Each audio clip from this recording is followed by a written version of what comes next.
हाँ जी मीडिया ने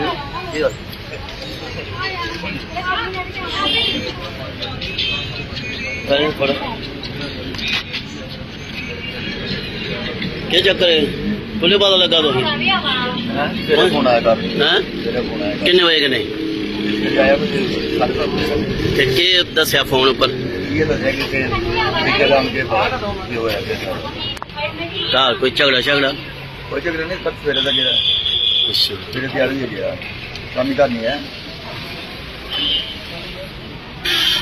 ਇਹ ਤਖਤ ਗੁਲਿਸਤਾਨ ਡੋਗਰੀ ਚੈਨਲ ਉੱਪਰ ਦਿਖਾ ਦਿਓ ਇਸ ਵਕਤ ਇੱਕ ਸ਼ਖਸ ਦੀ ਇੱਥੇ ਡੈਡ ਬਾਡੀ ਪਈ ਦੀ ਹੈ ਪੁਲਿਸ ਮੌਕੇ ਉੱਪਰ ਪੁੱਜੀ ਗਈ ਹੈ ਤੇ ਹੁਣ ਉਹਦੀ ਸ਼ਨਾਖਤ ਹੋਈ ਦੀ ਹੈ ਇਹਦਾ ਨਾਂ ਕੀ ਹੈ ਪੂਰਾ ਵਿਪਨ ਗੁਪਤਾ ਭੂਤ ਦੇ ਨਾਂ ਦੀ ਪੁਲਿਸ ਮੌਕੇ ਉੱਪਰ ਪੁੱਜੀ ਹੈ ਹੁਣ ਇਹਨੇ ਪੋਸਟਮਾਰਟਮ ਤੋਂ ਸ਼ਾਇਦ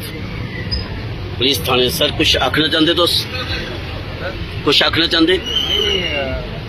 बॉडी मिली है अभी पोस्टमार्टम इसका होगा तो फिर पता चलेगा तफ्तीश होगी इन्वेस्टिगेशन होगी या आपको कैसे इत्तला मिली सुबह किसी ने फ़ोन किया था कि लैडी ने इसको देखा था तो सुबह हमें फ़ोन किया था लैडी ने पुलिस स्टेशन में तो वैसे चलो थैंक यू।